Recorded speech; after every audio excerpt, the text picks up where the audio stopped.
Chris De Santis, welcome to the Human Capital Innovations Podcast. Thank you. Thanks for having me, John. I almost called you Jonathan. No, you can call me whatever you want. It's funny. It's funny, years ago, I teach at the university and I had students, sometimes they'll give me nicknames, and they'll tease, and joke about different names. And one student started calling me Dr. West instead of Dr. Westover, Dr. West Beard. I had a big beard at the time. And then somehow that morphed into Kanye West Beard. So that became, and it stuck. So for the semester, all my students in that class called me Kanye West Beard. And I just rolled with it, it's whatever. But anyways, that's neither here nor there. Chris, it's a pleasure to have you. Thank you for joining me today. Where are you joining me from? I am in Chicago, John. Wonderful. Downtown. Well, not quite downtown. Lincoln Park, if anybody's familiar with that part of the city. Yeah, perfect. I'm south of Salt Lake City in Utah. Pleasure to be with you. And today we're going to be talking about how to leverage the power of generational diversity to create better teams, organizations, and workplace relationships. As we get started, I wanted to share Chris's bio with everybody. Chris De Santis is an independent organizational behavior practitioner, speaker, podcaster, and author with over 35 years of experience working with clients and professional services firms, both domestically and internationally. Over the past 15 years, he has been invited to speak on generational issues in the workplace at hundreds of leading U.S. law and accounting firms, as well as many of the major insurance and pharma companies. His new book is Why I Find You Irritating: Navigating Generational Friction at Work. And a pleasure again to have you. I'm excited to talk about that and the related issues. Anything else you would like for me or my audience to know about you or your background or personal context before we dive on into the broader conversation? No, I think this sort of sets the stage. I think it's really about the message, not about the credentials at this point.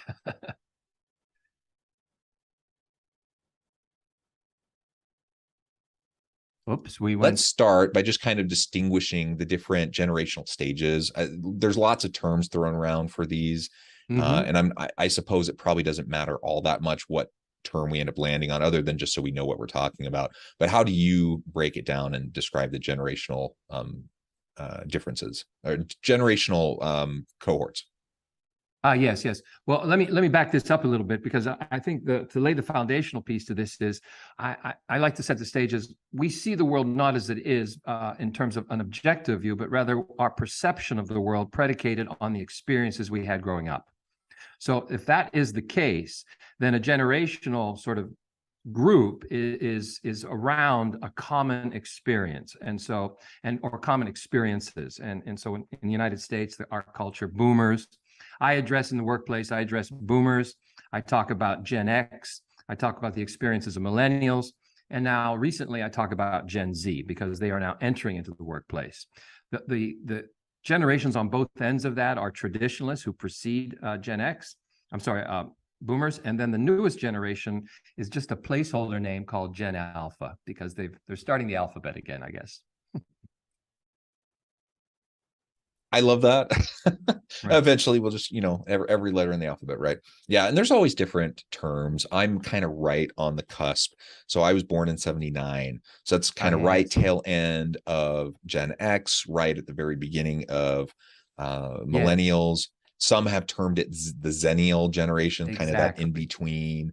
Ultimately, go for that. Yeah, go for it.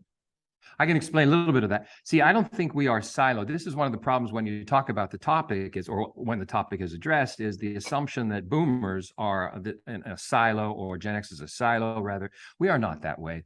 We are much more in forms of a wave. There's a wave that comes in sort of into play that sort of distinguishes itself relative to a generation that preceded it.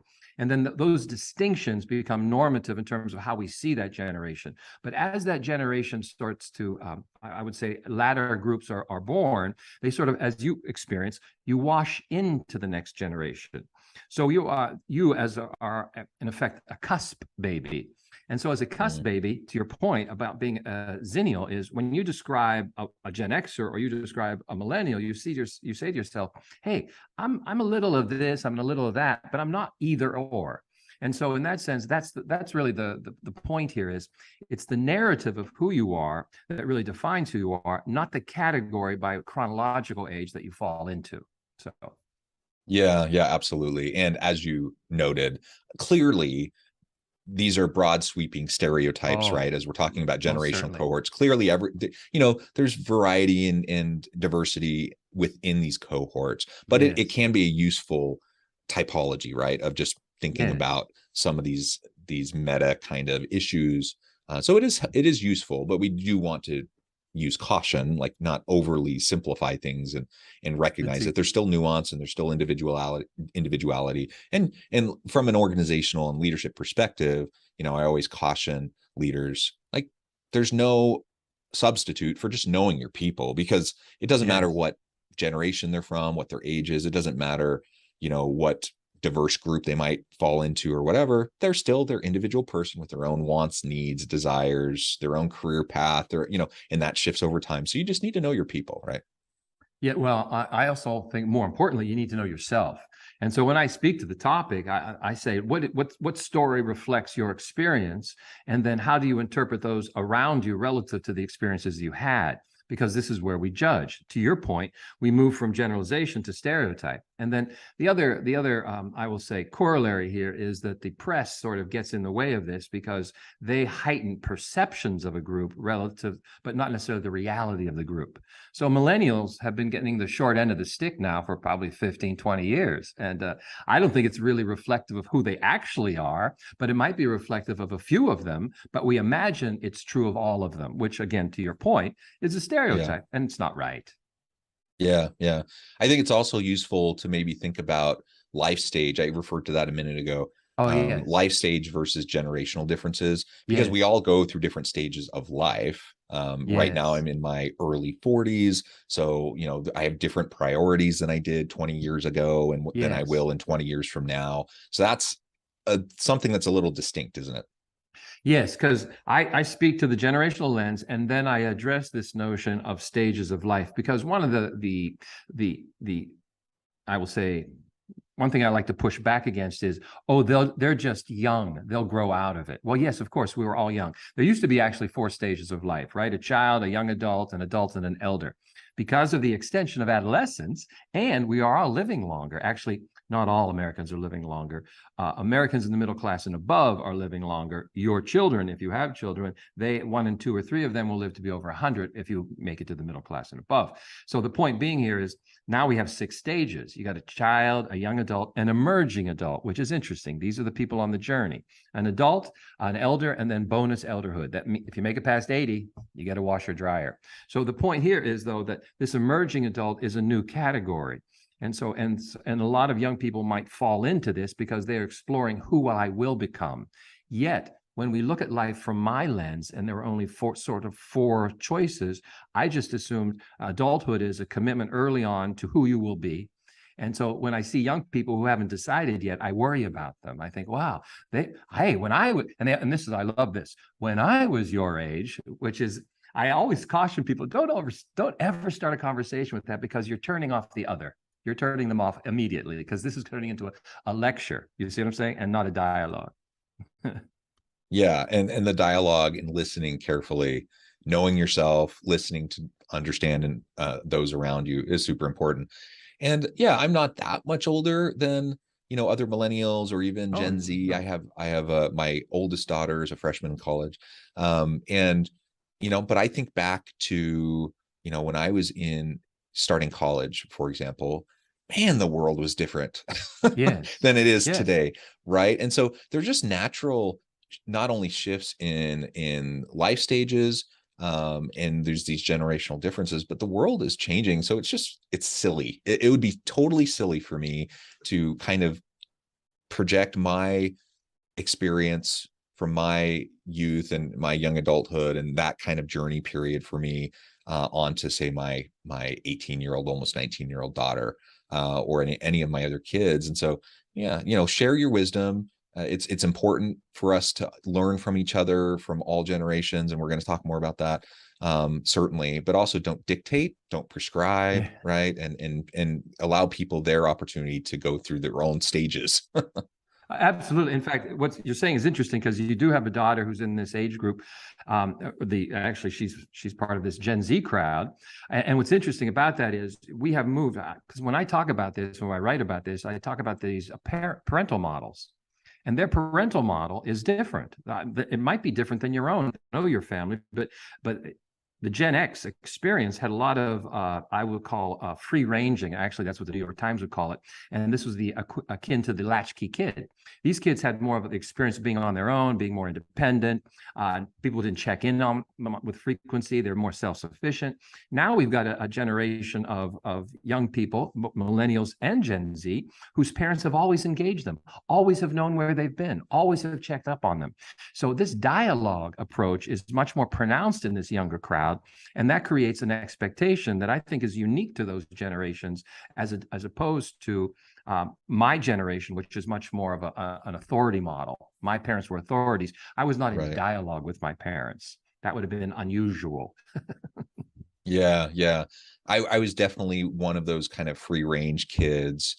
Yeah. And then you talk about helicopter parents, or even now you talk about bulldozer parents, right? So just like we have kind of these generational differences and stages, we have these kind of parenting model differences and stages, perhaps. I don't know.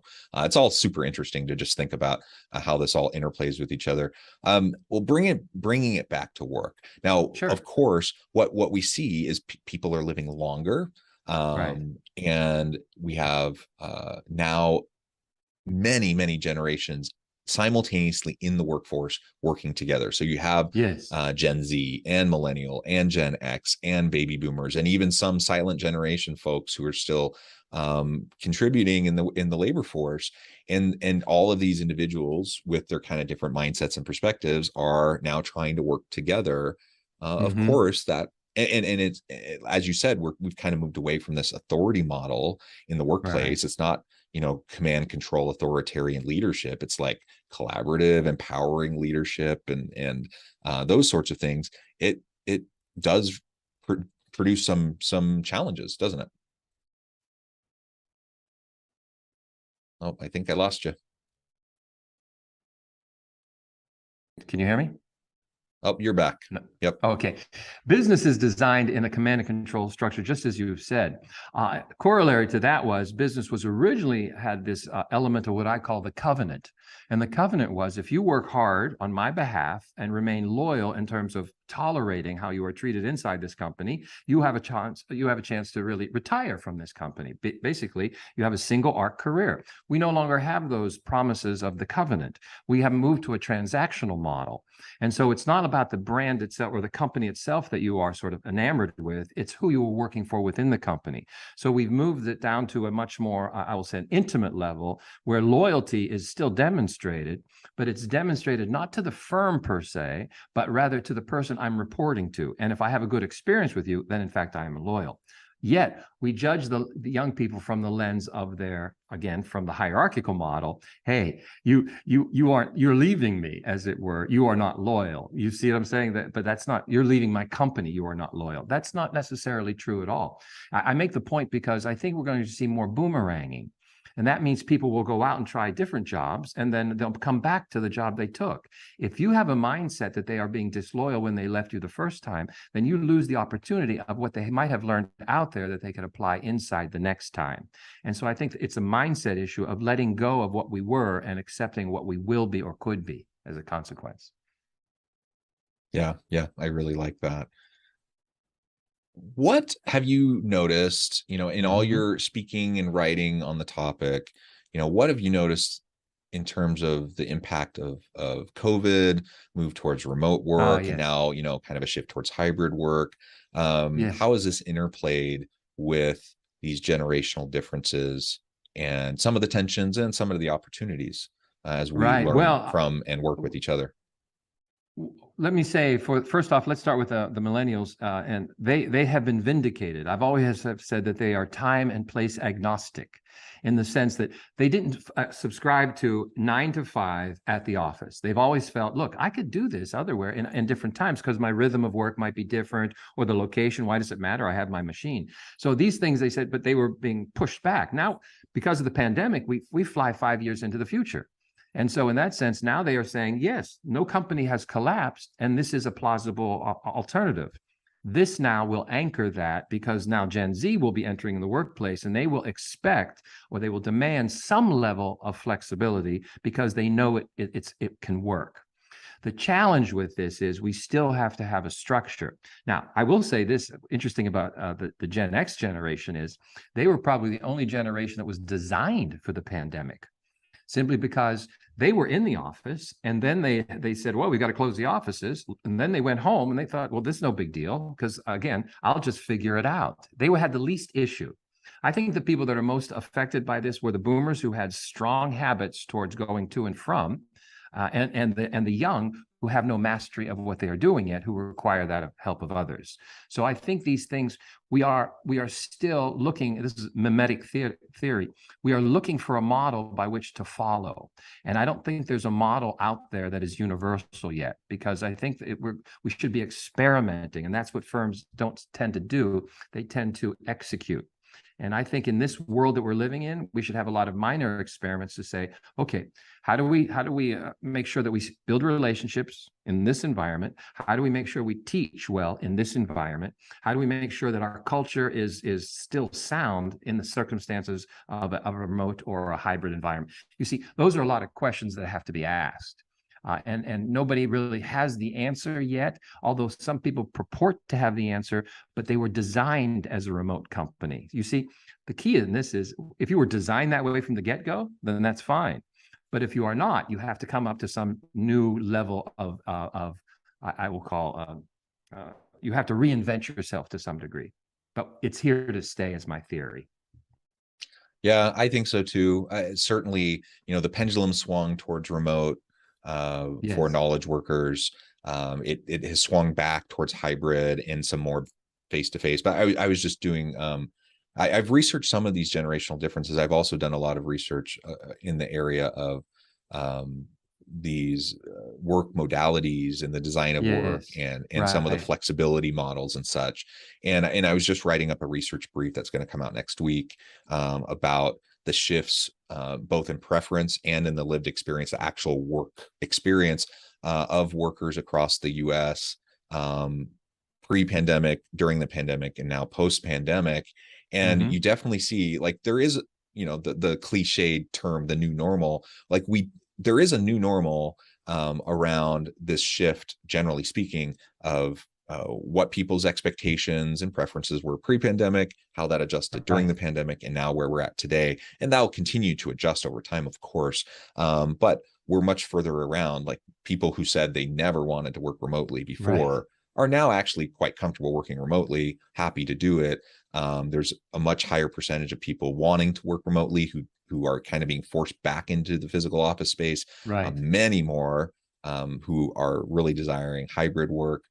And there's a gap between preference versus the kind of the lived reality of what the expectation is in their organization. And that's something that I think organizational leaders are going to continue to grapple with.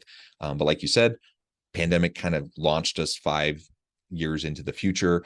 It accelerated the moving into the future of work. And as we continue to look, 5 years from now, 10 years from now, I don't see us going back to how it was before the pandemic and with everyone being back in the office. I just do not see that as a reality, in part, not only because we've learned how to do it successfully largely, but also millennials who are now taking on more and more senior leadership roles in organizations, Gen Z, they just don't see the same necessity as previous generations may have seen.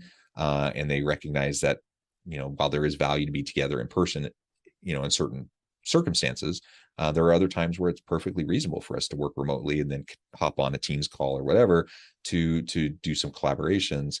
All of that is in flux. All of that continues to kind of adjust and to shift. Super interesting. Well, let me make a couple of points. One really quick one is boomers, who are still in charge in a lot of the larger companies, are the ones who probably the most insistent on wanting to bring people back. And I think it's a misread to imagine they're doing this to their employees.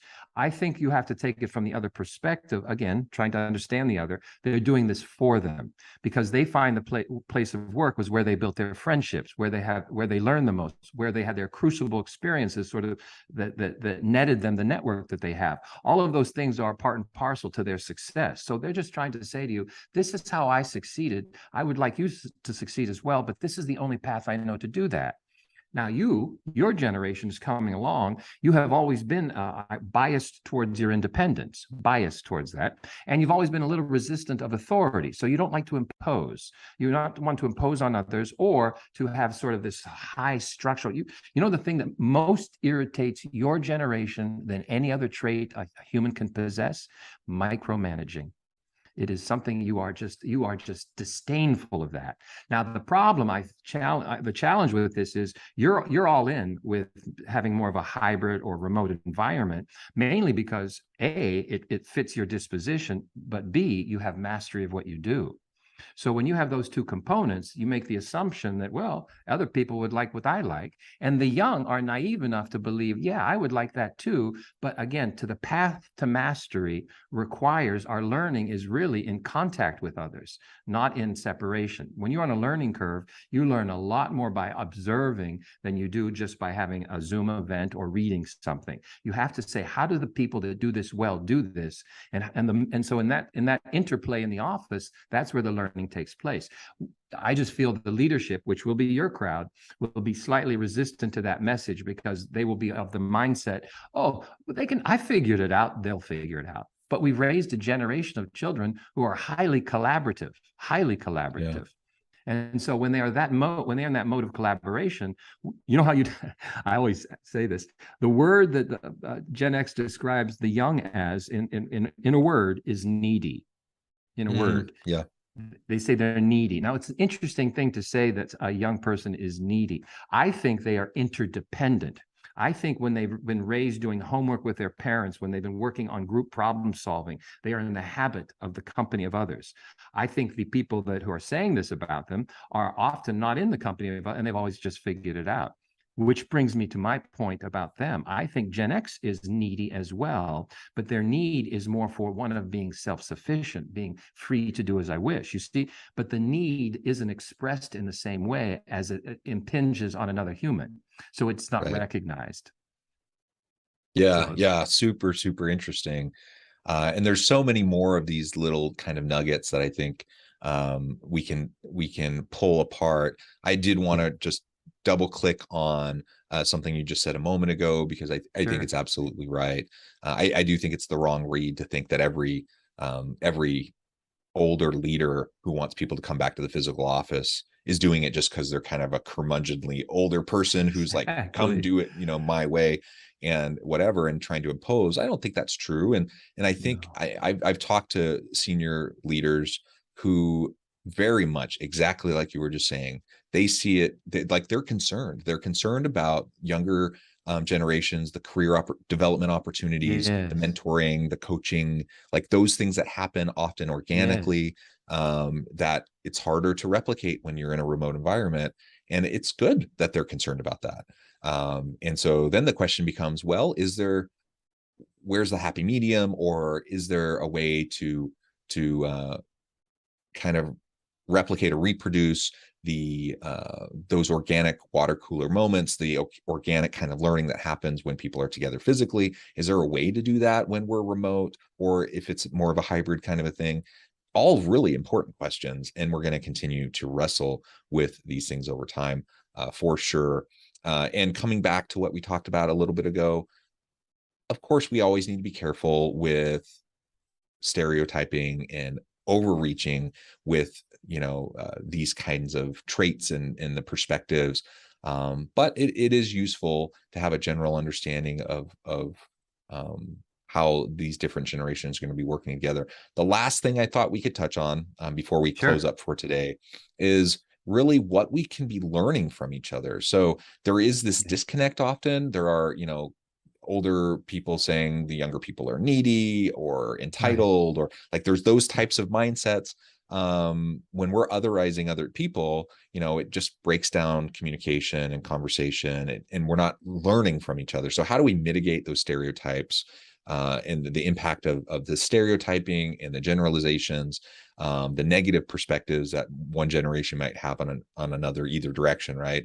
How do we to reduce that, eliminate that, so that we can just learn from each other, so that we can gain from the expertise of that person who's had a 35, 40 plus year career. I'm new, like, hopefully I'm listening, carefully, Right. so that I can learn how I can be successful. How do we facilitate that as leaders? Well, I think a couple of things I would do is I would be more explicit versus implicit. And when I say explicit, I think you need to surface the rules of the organization more. Because what happens with the young is they come, for instance, they'll come into a meeting. Let's say it's a meeting of all the leaders of the organization. I bring in one of my young associates with me. All of a sudden, my young associate is now participating fully in this meeting, and everyone's going, "Why is this young person talking at this meeting?" They don't know enough to talk yet. Now, the young person might be thinking, well, if I'm in a meeting, why wouldn't I be talking? So what we do is we admonish them after they leave the meeting for speaking, but we never told them what their role was in the meeting. And so in that sense, they just sort of, by default, do what they would normally do. My point, again, would tell people what is expected of them. I'm a big fan of expectation meetings. Expectation meetings should be setting the bar. Look, John, you're going to work for me. Here, let me tell you about why I love what I do. Now you know who I am. Then let me tell you about how I manage people, because this might get in the way of what you want. But having said that, what do you want? What do you want to be? And then I listen to that. Then I ask you, what do you need from me to do that? Now, the young are our best negotiators ever, because they've been negotiating with their parents since they were 4 years old. So now they're going to say, this is what I need, this. And you're going to say, no, I can't do that. I can do this. I can do that. No, I got to do this. And now what we do, we basically do some horse trading. And eventually we arrive at what we will do for each other, even though knowing that I'm in charge, I get to decide if we do it or we don't. Then we have to establish, how do we do this? Because start to define things. Here's another one I really hate, because people say this: I want quality product. I look for a team player. These are categorical things you want, but you're not expressing the behaviors or the items themselves in terms of what they need. Again, we've got to get down to the micro level of saying to these people, this is what it looks like. Show them models of this. So, last I will say is, there are already talented young people who do many things that well at the firms that you work with, or these firms. You should start to identify what they're particularly talented off and make them teachers to others. Tie them to each other. It creates stickiness. Don't say, oh, John's a great performer, listen to John. No, that's too broad. Say, John is really good in writing a tight brief. That's the person you want to learn from, writing a brief. So when we start to assign things that they're really good at and give them the power to teach others, I think we build across. And again, I think we mend some of these perceived obstacles. I hope that sort of says it. I think that's helpful. And I do agree. I think oftentimes it's just perceived obstacles. We can break down those perceptions just by talking to each other, interacting with each other, listening to each other, learning to value each other and our unique contributions that we can make. All of that. I completely agree. I think that's fantastic. Well, we don't come Chris, from a place where that was, oh, I'm sorry. Go ahead. Oh, no, I'm sorry. Go ahead. I was just going to say, but as leaders, we don't come from a place where we experience that on our march up through an organization. We come from a place of just following the rules. And now we see them doing the opposite of challenging us, which we find a little insubordinate. But in reality, they're not challenging you. They want to understand the why and the context and participate more fully. Again, I'm done. I'm sorry. Absolutely. Chris, it's been a pleasure. I know at the time I'm going to have to let you go here in a minute, but before we wrap things up for today, I just wanted to give you a chance to share with the audience how they can connect with you, find out more about your work, where they can find your book, and then give us the final word on the topic for today. Yes, my website is cpdesantis.com. The name of my book is Why I Find You Irritating: Navigating Generational Friction at Work. And you can find that anywhere where you buy your books, at Amazon or the Barnes and Noble's website, or Books A Million. And then my podcast is called, with my co-host Mary Abijay, Cubicle Confidential. And we answer just very simple work questions on a 30-minute window. Other than that, I would just say, all of you who are listening to this, is be a little more, give the other party the benefit of the doubt. That's what all I'm asking, because they're a rational person and they might be doing something differently than you would do it. But you have to say, first ask, why are they thinking the way they're thinking, as opposed to thinking they're doing it incorrectly? The benefit of the doubt. Yeah. Yeah, I love it. Chris, thank you so much. It's been a real pleasure. I encourage my audience to reach out, get connected, find out more about what Chris can do for you. Check out the book, check out the podcast. And as always, I hope everyone can stay healthy and safe, that you can find meaning and purpose at work each and every day. And I hope you all have a great